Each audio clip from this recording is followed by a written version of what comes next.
Today is day 3 of Revolutionary Actions and our last day focusing on the United States. Today's topic is U.S. Constitution and slavery. We're going to focus on what happened after the U.S. won its independence, Britain surrendered, and the U.S. had to create its own government. This is when the real revolution happens, or rather when the real revolution concludes. Question number 1, why did the Articles of Confederation fail? The Articles of Confederation was the first government of the United States of America. The Articles of Confederation was a document that guaranteed the perpetual union of the various 13 states, and it did not really unite the states so much as it made a union of the states. After the war against Britain, the new United States was in a tremendous amount of debt, as you can see on the screen right now. Wars cost a lot of money. If we didn't learn that from the 7 Years' War, we're certainly learning it now. Foreign debt was over $11 million. We owed France, Spain, and other countries who helped us fight the British. Individual states owed money to individual citizens in the name of like $21 million or more. And the federal domestic debt, the debt that the U.S. government owed to its soldiers and to other people who worked for it in the war, was $42 million or more, which adds up to somewhere around $80 million. This brand new government, the Articles of Confederation, this brand new confederation and union of the states, was weak. It was not able to make people pay the debts. It was not able to issue taxes across the states to pay to the national government. It had the power to collect taxes, but it was not able to issue new laws about taxes without a 9 out of 13 states vote in agreement.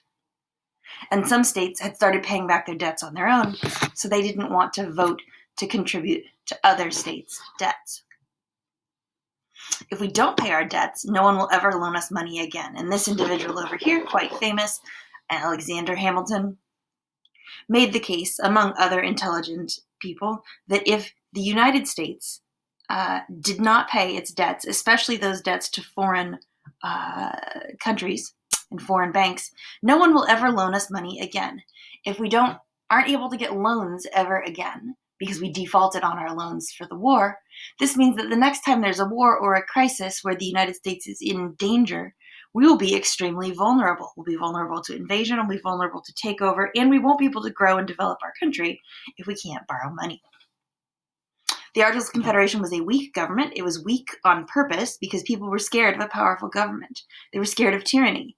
The problem is the Articles of Confederation is so weak and had no power to enforce laws, and new laws needed 9 out of 13 states' agreement, that it was basically ineffective. Alexander Hamilton and many other businessmen knew this was a problem and knew we needed a serious revision, if not an entirely new government.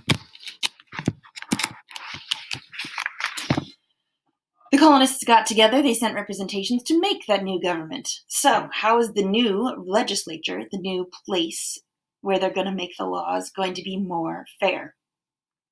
Second question, how are people going to be represented fairly in the new legislature?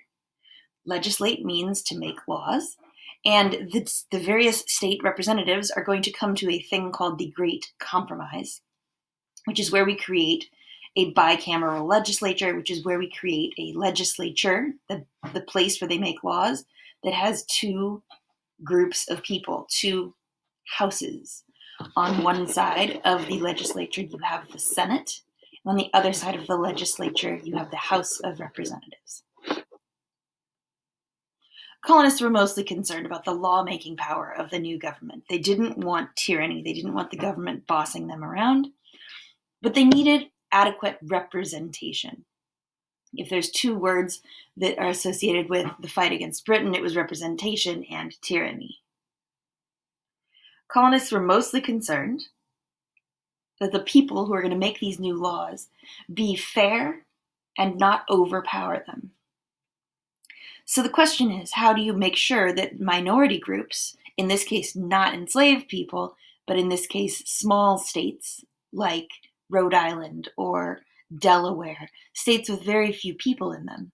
How do you make sure those minority states don't get bullied in the legislature the way that the colonies had been bullied by the British Parliament? Minority states, such as New Jersey, felt like a legislature needed to represent their interests as equal to that of the interests of the large states like New York or Virginia. The small states came up with the plan to have the Senate. In the Senate, you'd have 2 senators representing each state, regardless of the size or power of the state. This would give them an equal voice in making laws for the nation, in making taxation, and so forth. The large states, such as Virginia or New York or even Pennsylvania, felt that this was unfair. Why should their voice count for the same as the voice of a small place like New Jersey when they have, 5-10 times as many people in their state population? So the House of Representatives was created based off of population. And the great compromise was that the legislature would have these 2 groups of people, and in the Senate, each state would get 2 votes, and in the House of Representatives, your representation would be based on a proportion of your population. This little note about slaves being people, we're going to hold off on that.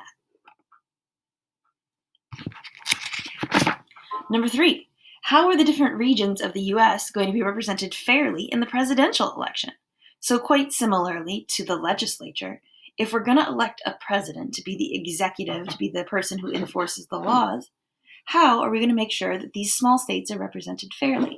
And in 1792, the small states are these little places in here, places like Delaware and Rhode Island and Vermont, places that don't have that large of a population.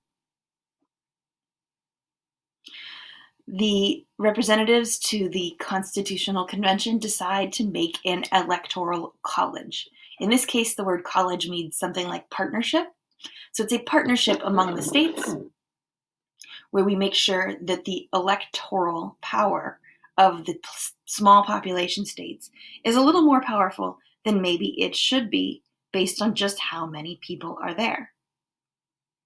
It gives the small population states a boost in representation. This is the point of the Electoral College. The entire purpose of the Electoral College was to give places like Delaware a boost in representation so that little tiny Delaware could have a hope of being listened to when they are debating up against places like Pennsylvania or Virginia. These days, the Electoral College is extremely controversial because of this exact reason. Here's the United States distribution of electoral votes today. And places like, as you can see over here, Delaware still receive 3 electoral votes because there's just not that many people living in Delaware. Of course, subsequently, after 1792, we gained a lot more states in our country. So let's look at California because that's where we live. California represents 12% of the U.S. population today. Or rather, in 2016, because that's the most recent presidential election that I have numbers for. So California represents 12% of the population of the country. But our electoral votes, 55, if you add all these up, we only count for 10% of the electoral votes. So we've lost 2% of our power. On the other hand, a small state like, let's say Wyoming out here, which only has 3 electoral votes, the people of Wyoming represent 0.18% of the U.S. population and 0.56 electoral votes, which means that those individuals in Wyoming have way more electoral power than individuals in California. This was the point of the Electoral College, to make sure that the large states like Virginia and New York back then, or California and Texas nowadays, don't dominate the votes of the smaller states. However, there was a debate in the 1700s, and there is a debate today over whether this is truly fair or if this is in need of revision.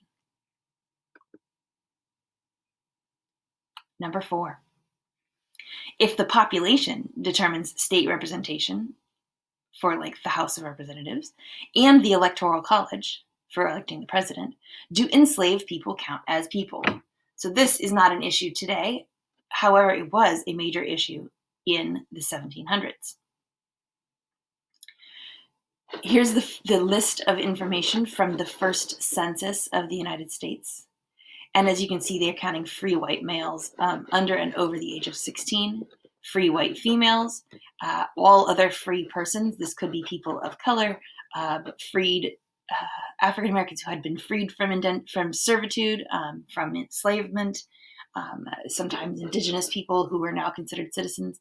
And then this last column is slaves, and then the total. So if you add these up, it should total over here. The slaveholding states, especially, and you can see it's almost all of them except for Maine and Massachusetts, but the slaveholding states, the places that owned a lot of slaves, places like, let's see, Virginia right here with 292,627 enslaved people, but also places like Maryland with over 100,000, the Carolinas with over 100,000 each. These slave states, these large southern states, would want more representation and more electoral votes if we count enslaved people as people. A place like Virginia, as you can see, had a population of 747,610, but 39% of that was enslaved people, 292,627. If you do not count the enslaved population of Virginia, it would be closer to 450,000 people, which would put its population much closer to that of Pennsylvania. It would take away a good deal of Virginia's power. Places like Virginia or the Carolinas argued that they should be able to count their slaves as people for representation because they, as a large place with lots of economic power, should have more power in the House of Representatives and in the presidential election. Other places like Vermont, New Hampshire, Massachusetts, and Vermont and New Hampshire still had slavery, but not very much.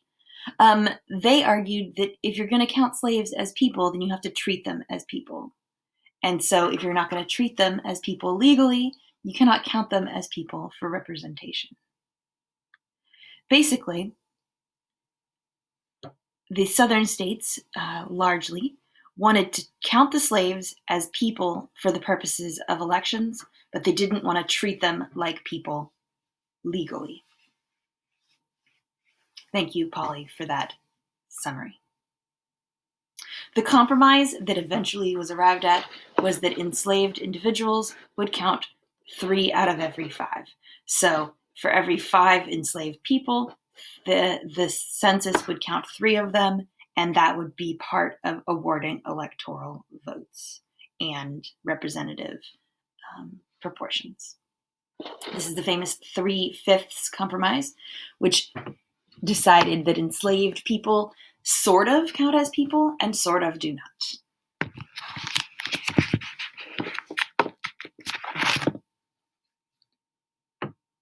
All right, and a little bit more cheerful note.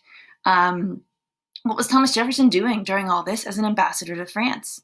So in the years following the Revolution, Thomas Jefferson's wife died. He was very sad about that. And in the time period when the Constitution is being written, Thomas Jefferson is kind of MIA because he's in France working as an ambassador.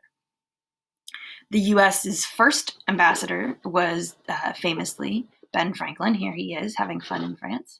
He was there during the War for Independence. And then following him was Thomas Jefferson. And he, quite similarly, had a lot of fun at parties in France. He brought James Hemings and Sally Hemings with him as his servants to a place like France where enslavement was technically illegal, but the French had passed a law saying that enslaved people would not be freed just because they traveled to France. And this is a time period that's really fascinating because France was at the very, very beginning of its own revolution. Jefferson's goal as ambassador was to keep the alliance with France, to maintain France as a friend to the United States in the time period of tumult where France was beginning a revolution against its own king. France had its own economic problems, largely the humongous debt that they owed, that they had accrued from fighting the war for U.S. independence.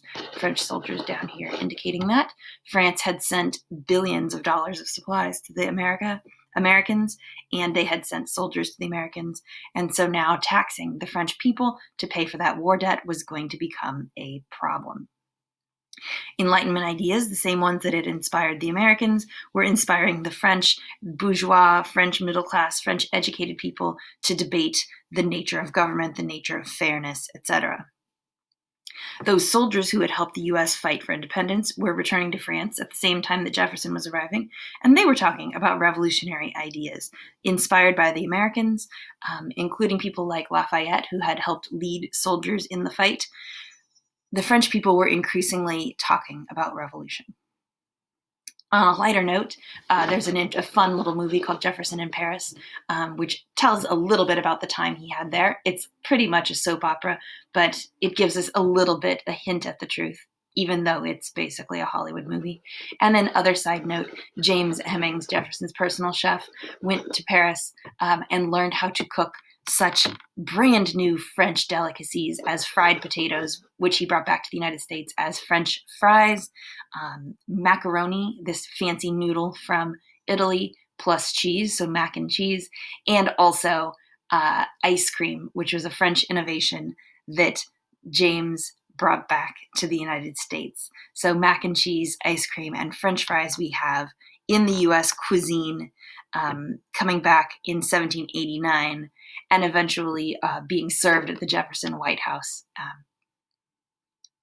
So thanks to James Hemings for that. All right, that is the end of the summaries for today. Complete your summaries and submit them, and start your homework reading, which is about the French Revolution.